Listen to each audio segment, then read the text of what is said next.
Assalamualaikum warahmatullahi wabarakatuh. Alhamdulillahirabbil alamin. Alhamdulillahi ala ni'amil imani wal islam. Asyhadu an la ilaha illallah wahdahu la syarikalah wa asyhadu anna Muhammadan abduhu wa rasuluhu la nabiyya ba'dah. Allahumma salli wa sallim ala habibina wa syafi'ina wa qurrati a'yunina sayyidina wa maulana Muhammad ibn Abdillah sallallahu alaihi wasallam wa ala alihi wa ashabihi wa man tabi'ahum bi ihsan ila yaumiddin. Amma ba'du.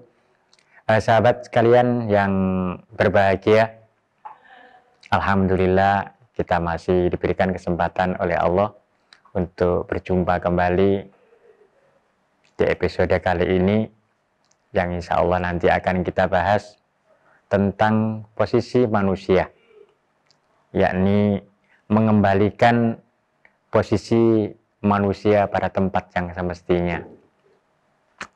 Sebagaimana firman Allah dalam Al-Quran disebutkan, laqad khalaqnal insana fi ahsani taqwim. Sungguh saya ciptakan manusia itu dalam bentuk yang paling baik, dalam posisi yang paling mulia dibandingkan dengan makhluk-makhluk yang lainnya. Sahabat sekalian yang berbahagia, inilah posisi yang sebenarnya yang dimiliki oleh manusia. Namun di antara kita jarang bisa mempertahankan pada posisi yang mulia itu. Sehingga pada ayat selanjutnya Allah menyatakan summa radatnahu asfala safilin. Kemudian dari posisi yang mulia itu maka dia diterjunkan, terjun bebas pada posisi yang paling rendah dibandingkan dengan makhluk yang paling hina pun. Bahkan disebutkan oleh Allah, manusia kalau sudah ada yang demikian maka dia lebih hina daripada binatang itu sendiri. Sahabat sekalian yang berbahagia, kalau kita mampu menempatkan posisi kita yang sebenarnya, yakni posisi yang paling mulia itu, maka jaminan yang Allah berikan adalah surga tentunya. Dan berbicara tentang surga dan neraka ini, saya teringat tentang dialog Nabi Musa alaihissalam kepada Allah. Nabi Musa bertanya, "Ya Allah, apakah engkau suka melihat orang-orang yang di dunia ini semua manusia itu bahagia?" Jawaban Allah, "Tentu saya sangat suka." "Apakah engkau suka ya Allah bila semua manusia itu masuk surga?" Jawaban Allah, "Suka." Kemudian Nabi Musa bertanya kepada Allah, "Lalu mengapa engkau bikin neraka ya Allah? Mengapa engkau tidak bikin surga saja? Coba kalau engkau hanya menciptakan surga dan tidak ada neraka, semua manusia pasti masuk surga." Kemudian dengan pertanyaan itu Allah bukan memberikan jawaban secara langsung, tapi memerintahkan kepada Nabi Musa, "Begini Musa, mulai besok saya perintahkan untuk menanam padi." "Siap," kata Nabi Musa.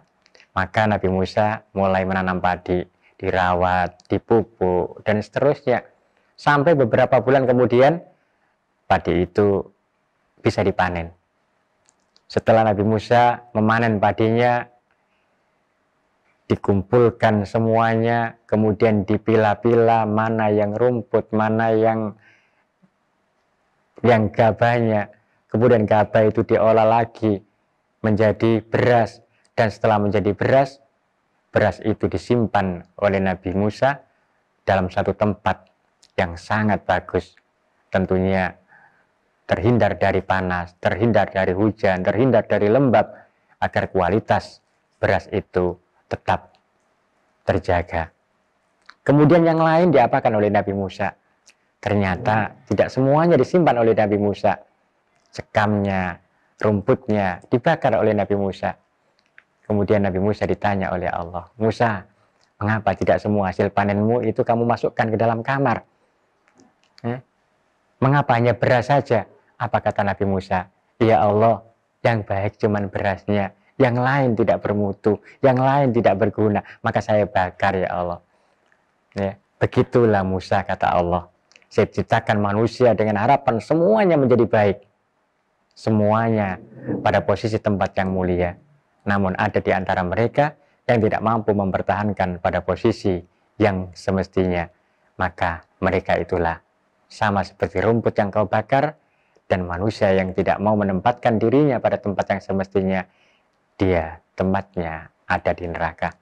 Sahabat sekalian yang berbahagia, dari cerita tadi dapat kita ambil satu pelajaran, bahwa sebenarnya kita adalah makhluk yang memiliki posisi atau tempat yang sangat mulia di hadapan Allah.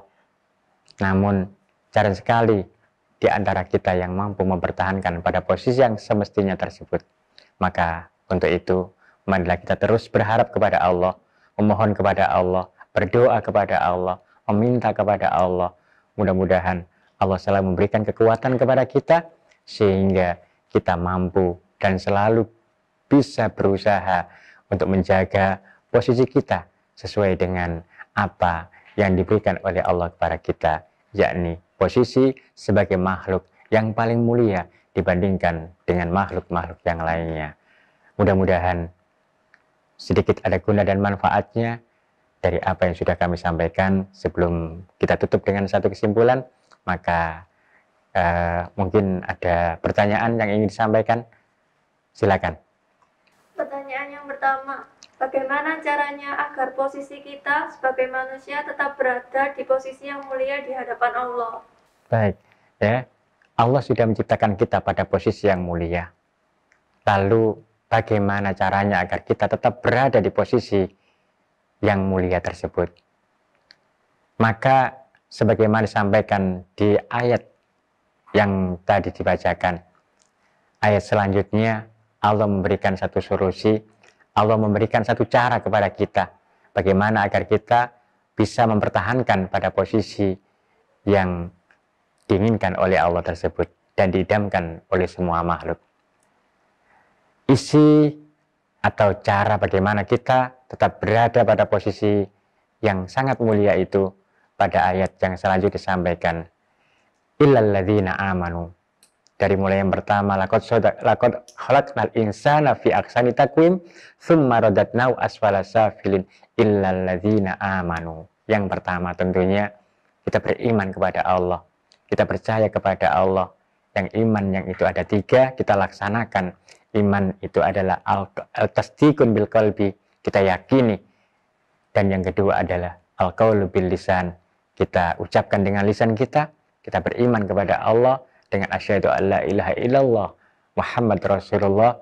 Dan yang terakhir adalah dengan mengamalkan apa yang sudah diperintahkan oleh Allah. Itulah wujud daripada amanu. Yang kedua adalah wa amilus sholihat, selalu berbuat baik. Baik kepada Allah, baik kepada semua orang-orang yang ada di sekitar kita. Siapapun orang-orang yang ada di sekitar kita, marilah kita selalu berbuat baik kepada mereka. Maka ketika kita sudah melakukan dua hal ini, yakni beriman kepada Allah, bukan hanya tasdiqun bil qalbi, bukan hanya qaulun bil lisan, tapi kita benar-benar merealisasikan ungkapan iman itu dalam sebuah tingkah laku kita. Dan yang kedua, yakni selalu berbuat baik kepada semua orang yang ada di sekitar kita. Kalau dua cara itu sudah kita lakukan, insya Allah, Allah akan mengembalikan kita dan menempatkan kita pada posisi yang semestinya, yakni posisi sebagai makhluk yang paling mulia dibandingkan dengan makhluk yang lainnya. Mudah-mudahan ada guna dan manfaatnya. Kurang lebihnya mohon maaf. Selamat menjalankan ibadah puasa. Mudah-mudahan Allah menerima dan meridhai semua amal ibadah kita, dan Allah tetap memberikan kekuatan kepada kita, memberikan kesehatan kepada kita, sehingga kita bisa menyelesaikan Ramadan ini sampai akhir nanti, dan Allah memberikan kesempatan kepada kita panjang umur sehingga kita bisa bertemu dengan Ramadan berikutnya. Kurang lebihnya mohon maaf. Wabillahi taufiq wal hidayah, wabirridha wal inayah. Allah muwaffiq ila aqwamit thoriq. Assalamualaikum warahmatullahi wabarakatuh.